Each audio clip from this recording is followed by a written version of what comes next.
दोनों शब्दों का ये बता दिया।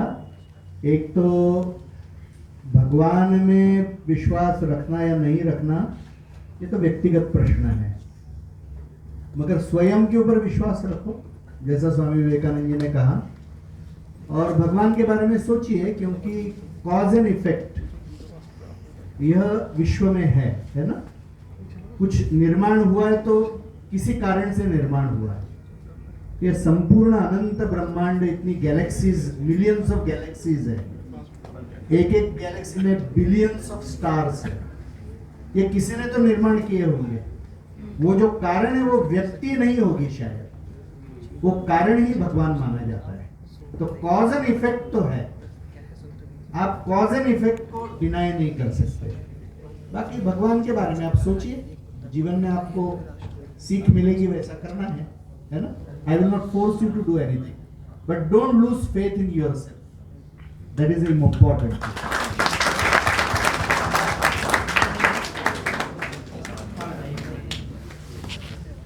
प्रणाम सर, मेरा नाम आदित्य प्रकाश सिंह है। मैं बीए प्रोग्राम का एक विद्यार्थी हूँ। सर, मेरा प्रश्न यह है कि आज के समय में संस्कृत को केवल पांडित्य की भाषा के रूप में ही देखा जा रहा है, और आधुनिक समय में सर हमें न संस्कृत पढ़ाया जा रहा है, न उसका हमें ज्ञान है। तो संस्कृत के प्रति हम अपनी रुचि और अपने ज्ञान को कैसे अग्रसर करें? दो पद्धतियां हैं। एक तो जो अभी एनईपी आ रही है, तो एनईपी यानी न्यू एजुकेशन पॉलिसी, इसमें संस्कृत सबको आए इसके लिए प्रयत्न होने वाला है, but that is a government level effort. मगर ऐसी कुछ संस्थाएं भी समाज में काम कर रही है, जैसे संस्कृत भारती है या विश्व हिंदू परिषद भी है। तो हम 10 दिन में आपको बातचीत करना सिखा देंगे, 10 दिन संस्कृत में। जैसे आप हिंदी में बातचीत कर रहे हैं, हम आपको संस्कृत में 10 दिन में बातचीत करना सिखा देंगे। जैसे कि छोटा बच्चा सीखता है, वो बिना ग्रामर सीखे भाषा सीखता है, बराबर। तो संस्कृत का सबसे बड़ा डर लोगों को ग्रामर का ही रहता है। तो बिना ग्रामर सीखे आप भाषा बोलना सीख सकते हो। उसके बाद में जैसी आपकी रुचि बढ़ेगी, यू कैन अंडरस्टैंड एवरीथिंग। तो इसकी सिस्टम से आपकी रुचि होगी तो बताइए। डॉक्टर रोमसर शुक्ला हूँ, असिस्टेंट प्रोफेसर हूँ कॉमर्स डिपार्टमेंट में। सुखद संयोग है कि आप यहाँ बैठे हैं। तो विद्यार्थियों के लिए ये प्रश्न है कि जब राम जन्मभूमि मंदिर बनना शुरू हुआ, तो एक बड़ा प्रोपेगेंडा सोशल मीडिया पे शुरू हुआ कि उसकी जगह पे हॉस्पिटल क्यों नहीं बना देते, उसकी जगह पे कोई सोशल मीडिया सेंटर क्यों नहीं बना देते।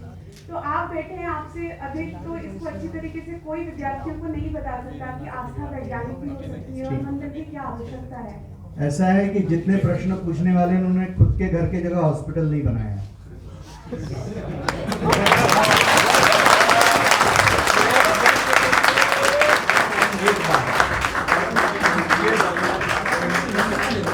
आप कोर्ट में जाके देखिएगा तो सारे झगड़े एक एक फुट के जमीन के हैं कि खेती की इतने से इधर हो गया, तो जीवन भर अनेक पीढ़ियां केसेस लड़ी। So it is very easy to advice others. दूसरी बात ऐसी है कि मेरे जिसकी श्रद्धा है, मेरी यानी मेरी नहीं, करोड़ों लोगों की श्रद्धा है, उनका जन्म स्थान एक ही है। हॉस्पिटल तो अनेक जगह बन सकता है, मगर राम जन्मभूमि का मंदिर एक ही जगह बन सकता है पूर्ण विश्व में। So why should we leave it? And if it was not so important, तो फिर जिन्होंने वो जमीन पहले से पकड़ के रखी थी, वो छोड़ी क्यों नहीं? 500 साल क्यों लग गए वो जमीन को प्राप्त करने में? ये भी सोचना चाहिए। और आपको कितनी श्रद्धा है ये बता दूं कि मंदिर के लिए धन संग्रह के लिए जब हम लोग गए, तो ये इट इज न, यानी कभी भूतकाल में हुआ नहीं ऐसा विषय हुआ। With in 46 days we went to 5,34,000 villages, 46 days में, and we contacted 12 crore 72 lakh families। और हमने कितना धन एकत्र किया? 3,200 करोड़ रुपया केवल 46 दिनों में। कितने लोगों की श्रद्धा है ये मैं बताना चाह रहा हूं। और इसलिए हॉस्पिटल तो हम बना ही रहे। विश्व हिंदू परिषद 5,000 सेवा प्रकल्प चलाता है, उसमें अनेक schools, colleges, hospitals, orphanages, we are doing that. तो राम मंदिर जन्मभूमि पर मंदिर ही बनेगा, whether anybody likes it or not। Such not liking वाले लोग बहुत तो है।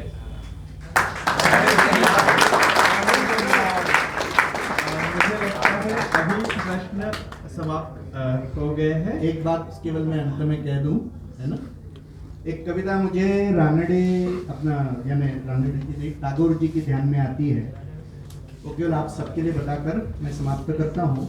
मैं उसका गद्य अनुवाद बोल रहा हूँ, पद्य नहीं बोल रहा हूँ। कि एक कवि ने ऐसा लिखा कि सूरज का अस्त हो रहा था, सूरज के मन में आया कि इस अंधेरे से कौन लड़ेगा। और ये विचार करते हुए सूर्य का अस्त होने लगा, इतने में एक माँ एक मंदिर में गई, उसने एक छोटा सा दीपक जलाया।